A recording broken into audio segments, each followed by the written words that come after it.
Welcome to my talk about accessibility, where we'll discuss what it's like to incorporate accessibility in digital products. Let's start with a simple example. So my grandma lives in a retirement home, and there isn't much she can do besides play bingo and watch soap operas. But luckily, she likes to read, and that's why I bought her a Kindle. And over the past few years, she actually managed to read a few hundred books, which is quite impressive. However, one day the Kindle broke and it fell on the ground, it broke, and I got her a new one. No problem. However, the new one doesn't have buttons. And she's a person who spent most of her working time working on a typewriter and working with buttons, and the touchscreen was something completely new to her. And actually, it took me a while to teach her how to use a touchscreen and how to use the swipe gestures and everything. And believe it or not, Kindle doesn't have any specific accessibility modes with dedicated buttons on the screen or bigger buttons, bigger contrast, anything. No, it's mostly swipe gestures to shift pages and everything. So that's why I realized how accessibility is important. Before we continue, let's say a thing or two about me. I studied both engineering and design. What I thought was useful to work as a designer in IT. Before that, before Infinum, where I've been working for the past 5 years, I've been working as a graphic design freelancer from some foreign companies. And for the past 2 or 3 years, I've been working on Philips Master Connect, which is an app that's kind of like Philips Hue, but it has, if you heard of it, like a home IoT app. But it's more for commercial buildings, and it's for complex installations of lighting systems. And using Master Connect, you can save up to 75% of electricity compared to conventional lighting systems. And using the app, you can schedule a ton of stuff, adjust brightness, light temperature, a lot of things. And actually, the core users of the app are these people, these guys that are not underwear models, and they spend most of their time on ladders installing those lighting systems, and they're usually holding their mobile phone in one hand, while having some kind of a power tool or something else in the other, everything while being on a ladder. And even for them, no matter how specialized that type of user and how really able-bodied these people are, accessibility is really important for them as well. If you would like to read about what it's like to design for IoT, I wrote a blog post about it, and you can read about it on our blog at infinum.com/blog. And now let's go to the topic of our talk. This is what we'll cover. Listen closely to the very end, because there's something what all of you can get. Sorry to interrupt. Just check if your body's working, so it should be blue. Mm-hmm. Because we're diving deep into the subject, so that we can record. Yeah. It's like this? Okay. Thank you. Okay, what actually is accessibility? We always say that accessibility is a property of a product or a service to be used by anyone. And this definition says it's a quality of being able to reach or enter. So we say it's a quality, and often when we are determining a quality of a product, we often say accessibility is one of the key factors for determining that. And one of the key misconceptions about accessibility is that people say it focuses with people on disabilities. However, that's not true. It focuses on everyone, because everybody can be disabled permanently, temporary, or it can be a situational disability. What it really means in practice. For example, I think this is a familiar example for all of us, especially now in the summertime, when we are using our phone in the direct sunlight outdoors. We cannot see the screen that well. That's why good contrast in apps is very important. As we are an agency, we are working on a lot of projects, including mobile banking apps, telecom apps, and other things. And we are working on the Raiffeisen mobile banking app. And actually, one blind user reached out to us that they're using the app normally. However, there's one part of the app they cannot use. There's one part in the navigation that doesn't serve well with voice readers. And they actually reached out to us saying that that thing is kind of, that part of the app has confidential info, and they didn't want to ask anybody else to do that part for them. And they asked us to fix it. And of course, it was our mistake, it was basically a bug, and we fixed it. A while ago, during COVID, before and after, we used to have talks like this online. And the talks were in Croatian, because we were mostly targeting local Croatian, Balkan designers. And that's why these talks were in Croatian. And YouTube doesn't support generation of like the automatic closed captions. And one person who had troubled hearing, and they were usually relying on subtitles and closed captions, they could not understand what we were saying, and that's when we realized that's an issue, and we should have these talks in English. That's why we have them in English now. So we can put them on YouTube, we can generate automatic closed captions, and everybody can understand the content. If that's not enough for you, there's like, every year there's a ton of accessibility related lawsuits in the US. So in the US, actually, it's mandatory by law that all digital products are accessible to some degree. In Europe, that's not the case, only government stuff. That's why Montenegro website has the like the accessibility mode. However, it's mandatory for government stuff and banking apps and so on. But like other apps don't have to be accessible. However, I believe that will change in the next few years. So yeah. That's why I'm really glad that during all these free talks, the first two actually we are mentioning accessibility multiple times, because it's getting more and more relevant. And when it all adds up, there's at least 1 billion people that are experiencing some form of disability at any given moment. And all these people, that's like 50% of the world's population, and all of these people, they want to buy things online, they want to order food, they want to ride a taxi, they want to order a taxi using their app. And it's up to us, people who are creating apps, to enable that for them. And how do we do it? We came up with a solution, and now let me explain you how we started the initiative to include more accessibility into our workflow in a company that has now almost 400 people, so that's quite a bit. First, since we're an agency, we're working on tens of projects simultaneously. So the project as a unit is the default like state of work. And that's why we decided to treat this initiative about accessibility as any other project. And it's actually crucial to have at least one person from every team participating in this accessibility initiative. For example, good design is basically in vain if a developer who is implementing the design doesn't know how to implement that with accessibility in mind. Even if they implement everything with accessibility in mind, then still the tester has to know how to test the inaccessible parts, basically. And that's why we are trying to implement that in like the whole parts of our development process, design and development process. And we all started that with assembling a team, coming up with a plan, and estimated how much money will cost the company for us to work on those accessibility-related activities.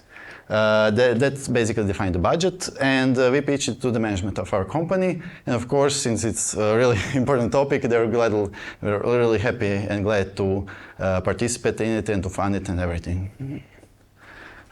Since it's a new topic for all of us, we had to share the responsibility and also to push each other to do proper research on it at all times, to learn from each other's mistakes and so on. So every now and then there's an initiative from an individual in the company on a certain topic. However, it's important, for this was really important to go through because it's an important topic, and that's why it was important to form a proper team that will drive it in the company. Since it's a fairly new topic for all of us, we're trying to start small and then build up, try to first create a database of knowledge, then try to apply it on some smaller projects, then some bigger projects, and so on. And the main thing that people always ask us is how big of an overhead is accessibility and taking accessibility into account while working on digital products. And like, what do you think? How much overhead, how much work, how much cost, how much anything is there when you're working on an accessible product? Does anybody have anything in mind? Irina? I'm guessing it's easier and quicker if you're keeping it in mind, when you're working on it rather than fixing stuff afterwards. So I'm guessing not much of an overhead. Yeah, exactly. I would say that's the only possible answer that you can give. It's always easier to start taking that into account from the very beginning than to fix things later on, especially on some old legacy websites that basically have to be rewritten every time if you want to have the navigation with tabs properly done. And also, we're trying to treat it as a principle, not as an additional feature. Basically, just the way as we are documenting our design, documenting our code, keeping our everything clean, and so on. We are trying to make things accessible the same way. And I believe that's the only way you can actually do it. Next slide. And our accessibility rules and everything are based on the Web Content Accessibility Guidelines that are founded by the World Wide Web Consortium. I believe all of you heard of at least some of this. It's like the main international standards organization for the web. And believe it or not, their rules are not that accessible. Actually, they're quite tricky to use, and I have an example here. This is one, they have like maybe 100 rules how to create accessible products. And I'll read a line or two here. It says that a done event of the pointer is not used to execute any part of the function. And abort or undo, and all of you know what undo and abort is, of course. It's a completion of the function on the opt event, and the mechanism is available to blah, blah, blah. It's very difficult. The language it's written is very technical, and it's not really user-friendly. It's very difficult for me as a designer or for developers to take that into account and just to have it on the side while we are working on something new. And that's why we went through all of this documentation, everything, and we adapted them to be easy to understand, easy to use, along with our regular design and development processes. And that's why we are coming up with guidelines. And we have 4 main principles, the same way as we're not trying to reinvent the wheel, we're just trying to make it round and simple. We have 4 main principles. The first one is perceivable. It states how users perceive your product. So how they can see it, how they can hear it, and so on. Operable is, it takes navigation mostly into account, so how users can navigate and operate your app. Understandable, make sure your users understand what your product is about. So it tackles content, also a bit of navigation and other things. So it's like, for example, in the context of Kindle or blog post or something like that, the content needs to be readable for everybody, and easy to understand for everybody. And robust, not everybody is using only the screen, not everybody is using fingers, so all your products need to be compatible with assistive technologies that some people could use. All of this is available in our handbook. It's like a database of knowledge for all things Infinum, basically. All our design development processes are explained there, and that's why we added a big accessibility related chapter where you can read what it's like to design, develop, and test products taking accessibility into account. And also we wrote, I think, 4 or 5 blog posts about the topic of accessibility. Here are some examples. How many of you are iOS or macOS users? And nice. And how many of you are sharing things using AirDrop? Yeah, nice. And the thing here is that when you choose who to send a file, you get this list of possible recipients. And the thing is that this list refreshes on its own. and the user doesn't know when it will refresh. And it can happen that right before you click or choose or select a recipient, it refreshes and you send it to a wrong person. So yeah, that can be a slippery slope depending on what you're sending. Also, we have another example. What do you think, what is inaccessible here? Does anybody have any ideas?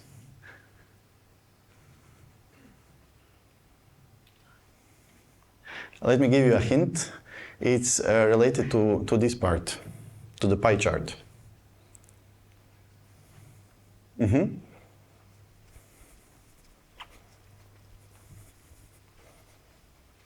Just say your name and what do you think? Yeah, hi, I'm Balsh. I'm not designer, but I'm guessing the colorblind people maybe. Yes, exactly. So the only way users can identify which part of the pie chart is for which part in the legend is thanks to the color. You want to say something? Yes, I would say probably the size of the legend is very small and inappropriately the space is used, I would say, for the legend actually addressing the fields, the colors. Yeah, that is also correct. So basically we have two issues here. The first one is the text size and the legibility of everything. And the second one is that we are only relating the parts in the actual pie chart with the legend. Like the only identifier here is the color. And what with people, as Balša said, what with people who cannot differentiate different colors. And that's why it's important to add additional identifier besides color, such as like shape, an icon, using which we can identify different parts of the legends, of the pie chart actually. And here we have a solution here. This part is selected. Take into account this is a mobile app, but it has a selected state. Why it's important for apps during development to support selected states? Does anybody have any ideas? Because you can select it by just tapping this part. It's for people with disabilities using some tools for impairment. Yeah. So they use keyboard and tab scrolling. Yeah. Exactly. Not everybody is using their mobile phones only with their fingers. Some people are using navigating the phones with their some kind of assistive device that is helping them, and or maybe they're like using the voiceover, the screen reader, which then selects these different parts of the screen and reads what is like shown on the screen that they can see. And that's why during development and during designing, it's always important to like to basically just define how every component should look when it's selected. Here, I think this one is obvious. So the alternative text for component is not defined. So for people who are using screen readers, they will hear the app saying button for every component. And it's crucial to define alternative text for every component. I believe that this one is super obvious. Here we have like a fake Instagram preview. And here on the left we can see if the navigation is not implemented properly. Users would have to see all the stories to reach posts, and to reach the navigation on the bottom they would have to like scroll to the infinity and back. They would never reach it. Yeah, they would never reach it, and that's why it's important to this is crucial during development, but let's help developers when we are designing this to create logical groups. Users can select and enter and close, and that way people who are using screen readers or some other assistive technologies they can navigate properly. Also, yeah, this one is obvious as well. More people than you think are using increased text sizes, so like Miloš. And how often do things get broken? It depends how much you enlarge the text, right? Yeah, exactly. Yeah, but it's like a basic principle of accessibility to support different sizes of text, and so everything is responsive and nothing gets broken. Now we have one tricky example. the key is in the detail here. So what do you think, what is inaccessible here? Nice, that was a quick answer. It better be correct. I think the accessibility problem here is the contrast between the text and the background color that's behind it. Nice. Any other? I'm kidding. That is correct. If it should be visible better on the screen, but like a dedicated accessibility like preview, the same as Windows have, or the Montenegro national website has, like dedicated accessibility with super high contrast. That's always welcome. Any other ideas? The word, I would say, that it says there is a beginner, there is an intermediate, and then there is advanced, which is not really colored. It's like an alien in the list. Exactly. Yeah. So we don't say enough. I would say context. Like for people who are just hearing this, they'll probably hear only beginner something, intermediate something, at advanced level. They will have to either go back to remember what's like their level of something. So alternative text for reading components can be always more descriptive. So like beginner user of, I don't know what, of whatever it is, intermediate user of blah blah, advanced user of something. That, and also there's another thing. I think the word tap. Yes. Yes, actually that's the main thing that I had in mind, but I'm really glad that we addressed all other issues. Not everybody is tapping on the screen. Some people are using some kind of assistive technologies, and they're actually selecting things on the screen. So that's the main thing. It is a detail, I know it's nitpicking. However, it adds up if every part of the screen of the app has some tap specific or able body specific detail. In short, usability and accessibility is what makes good design good, and that's why we introduced accessibility review, and that's the part at the end that I mentioned. So it's a new service that we are offering, and we are reviewing apps, websites, anything that could be inaccessible, whether if we did it, somebody else did it, and yeah, whatever comes to like whoever wants to pay for it, basically, and also some other things that are really in need of an accessibility review. And we use our accessibility checklist for it that we created, and that's the part where we come to the something you get. It's you don't have to be a designer to use it, so anybody can use it. You can scan this QR code, and it will open a Figma file for you. Which you can duplicate or export as PDF and print, and you can go feature by feature of your product, of your app, website, whatever it is, and you can evaluate, does it pass all the accessibility guidelines that we and the World Wide Web Consortium came up with, so you can like evaluate how accessible your product is. And that's it. Using all these things and the checklist and the rules and the guidelines is how you ensure that nobody gets left behind. Thanks.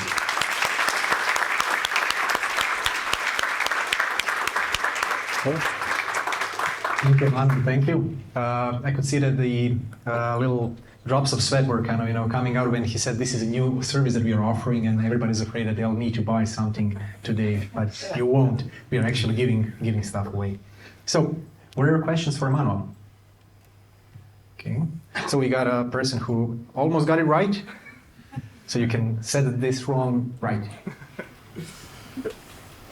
So I'd say the whole accessibility problem is like a great ideal in the mindset of the designer, but there's also like the second part of the coin where there's like stakeholders who oftentimes only really see like the business needs. So I'd like to ask you, how do you present accessibility concerns to these kinds of stakeholders in a way where it doesn't get shoved to the sidelines and actually gets like turned into like a priority for the product development? So the question is basically, how do you sell accessibility? Which is a really good question, and speaking from somebody who has experience in selling design, which is always tricky. As I said, there's 1 billion people who are experiencing disability in any given moment, and that's like the first fact that we always pull out to the client, that if we don't create an app that is accessible, then we are like cutting off these at least 50% of potential users and 50% of the profits and everything. So one thing is that, and the other thing is, as we are gaining more experience on the topic and everybody in company is getting it, we are trying to like make accessibility as the default way of working. That is hidden. That's not like shown as an additional feature that needs to be paid, but the complete product gets a bit more expensive but better because of accessibility. So that's the main thing. Any other questions? Okay. You were mentioning about, let's say, assistive devices. You were showing the app where there was a highlight around it. What's your take on the Vision Pro by Apple, where you're actually having now an accessibility that is a very interesting topic, where we have our eyes that are actually picking onto something, and then we have obviously a selection of things and choosing an item, and how is that gonna roll out? Cool. Shots fired. Yeah. That's a very good question. I'm not sure, to be honest. I'm not sure. I'm wondering the same, like how is we always have the audio that can be used as navigation, but that's like not the novelty part of it. It's hard to say, really. I hope that the Vision Pro could be used for some advancements in accessibility, and that's why I believe like it's been discussed quite a bit in the last few days or a week. I believe that the whole product will be first used as for research mostly, and I hope a part of that research won't be used just for like some fancy new products and services, but also for accessibility. But yeah, just using, I believe that thing has kind of a spatial audio. Yeah, so I believe that can be useful for people who cannot see. But other than that, it's hard to say.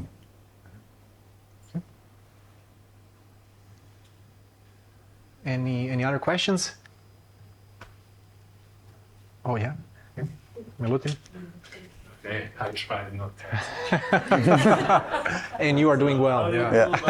About you mentioned the image alt texts used for assistive devices. How do you feel about the push to use area labels instead of these alt texts? So the alt text is used for what alt text was meant to be used, and assistive devices have this new language. Yeah. There are new standards for accessibility, so all new frameworks are having more and more properties for accessibility. For example, Flutter it's a new thing basically, but it was built with accessibility in mind from like the very beginnings, which is great. For example, Android or iOS, when they were first picking up, they didn't have accessibility. So all new technologies, libraries, everything are having more, I would say, those like properties and other things. So I think that's great. I don't see any issues. Milos, do you have anything to add? I'll just add on to this. One of the issues that we have always when building, I would say, digital products that are content intensive in a way, you have a lot of images, of course, that end up not having out data, and if you're thinking about journalists or let's say publishing news and so on, it happens that they're actually never really caring about bringing the alt text and so on. So one of the things that we are trying out, and I don't know, we're still fiddling with it, but I think it's a way to go, is using AI actually to pass the data actually and get back the out about what's in the image and so on, so that it gets to be automatic for SEO. Otherwise, yeah, I don't think it's going to be solvable by humans at all. Yeah, luckily there are more advancements in the AI with computer vision recognition and other things to fix that part. Cool. Any more questions? Okay. Then please big round of applause for Emanuel. Thanks.